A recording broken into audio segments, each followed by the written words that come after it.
God. Great. That means everything I just did here is for nothing, because I got to either make a brand new fixture or figure out some other way to lift this part off the table by at least another 2 inches. Man. In our last video on our TRIMILL VS1614, we completed the first operation on our 800-pound 4140 Blisk. Yes! Now, the challenge that we're presented with is, how do we lift this part up high enough that we can access all the features that need to be machined without hitting our table? Well, the answer is we're going to make a fixture, and that's exactly what we're about to do right now. All right, so for our first operation, I'm going to come in and do some polar interpolation just to make a little hole in the middle of our fixture. Now, why am I doing polar interpolation? Well, in this case, I'm still proving out this post, and I haven't done any polar motion. So I want to make sure that our post is outputting the way it's supposed to. So let's make some chips.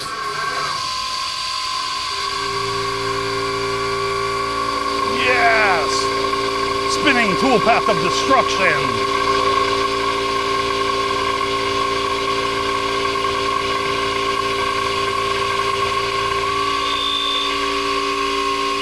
All right, it's not exactly, you know, chips of greatness, but it's chips nonetheless.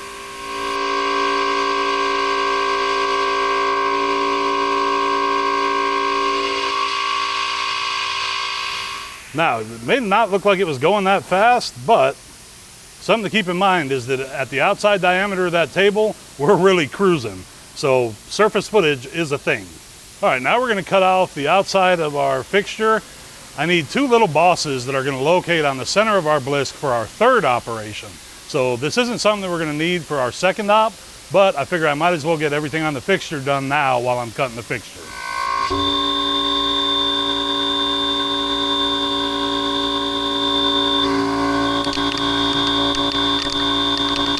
Yes!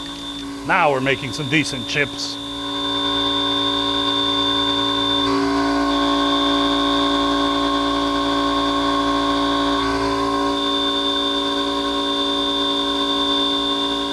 Harvey 2TE, get some! This is my favorite tool. You hear that? That's what a rigid machine with a good cutting tool sounds like. So we've got our Harvey 2TE in there. We're taking a 20% step over at 150 inches a minute. And it's just making chips, it don't care. It's kind of cool the way that the chips are coming off one color, and then after they land, they're turning blue. Now, I've run into some people over the years who didn't realize that blue chips are actually a good thing. It means all the heat of your cut is going out with the chip rather than into your tool or into your workpiece. Now, if you're running titanium, blue chips are bad. Titanium chips should not be blue.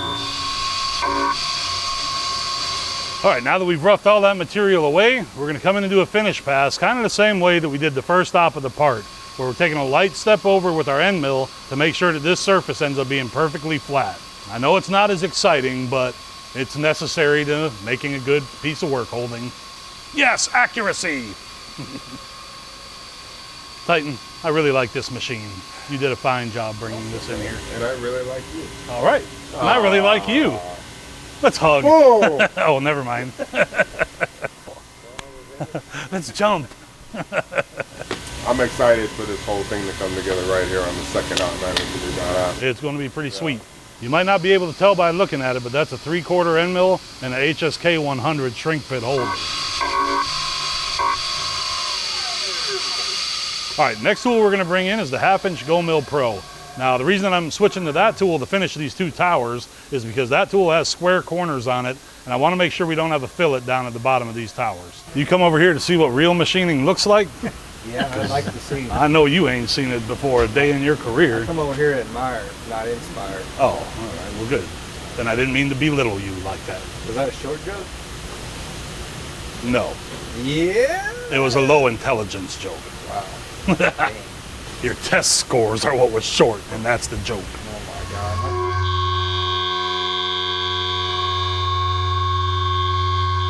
These little chips are some of my favorite. They're steel and they're really, really small and skinny. And what that means is they're gonna get all over your clothes and they're going to stab into your skin every chance they get. I hate them. That's why we make chips of greatness and not those little tiny evil porcupines of doom. All right, next up we're gonna be bringing our 5/16 drill, and this is gonna be to make the threaded holes for our pull studs for our towers to sit on top of. So, here we go.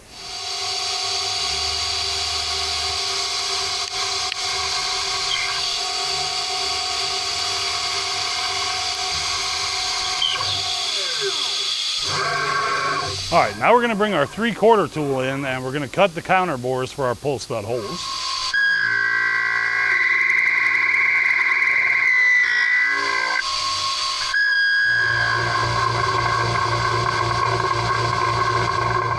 Now these holes we're going a lot deeper on, and what these are gonna be for is for some big 1'8" bolts that are gonna hold our part to the fixture for our final operation.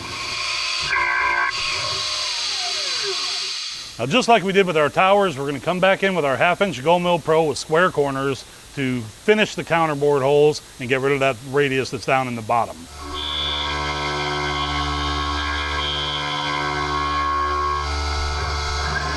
I know a lot of this here isn't that exciting, but when you're making a fixture, sometimes you gotta take the extra time necessary to make sure that everything's perfect. All right, now that we have our counterbores cut, we're gonna bring in our PH horn chamfer tool, and we're gonna put chamfers on all of our counterbores and our threaded holes. The chamfers on them 1'8" holes may look pretty big, but remember that a 1'8" thread has like 60 thou deep threads on it. So, all right, now we've got a single point thread mill that's gonna come in and put some 3/8 16 holes inside of our threaded holes for our pull studs. Before that gets in there, I wanna blow them holes out, make sure there ain't no chips in the bottom.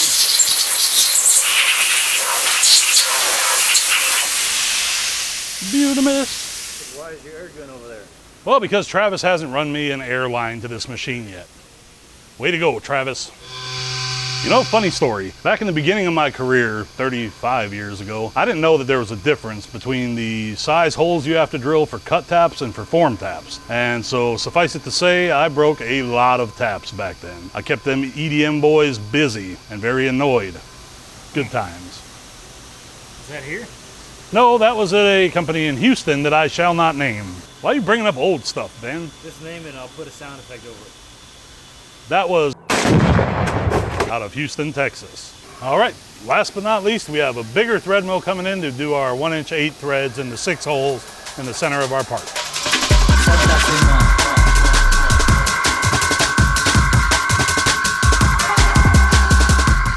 All right, so we just finished machining our fixture. Now it's time to get the rest of our fixture components and get this thing assembled so we can load this bad boy back in and start our second operation.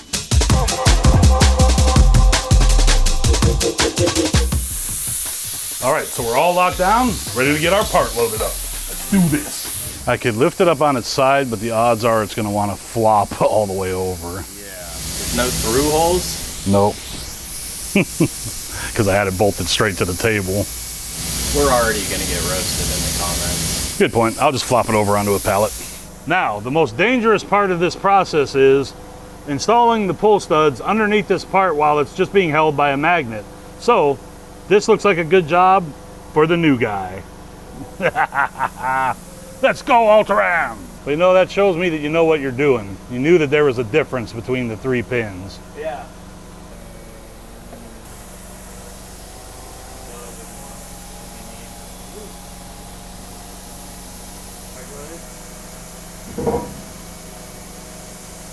Happy?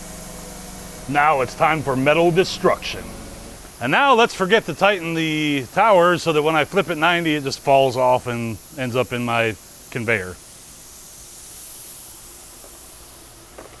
All right, so we got this big old hunk of material mounted to our fixture and we're ready to rip some chips. We have our Vero S pallet locked down, we have our fixture locked down to our Vero S pallet, and we have these big hefty towers holding on to our part. Now, I know this video may not be the one that you guys were waiting for, but the very next installment of this series is going to be where we really start massacring this piece of metal. So stay tuned, please like and subscribe, and I'll see you guys again soon.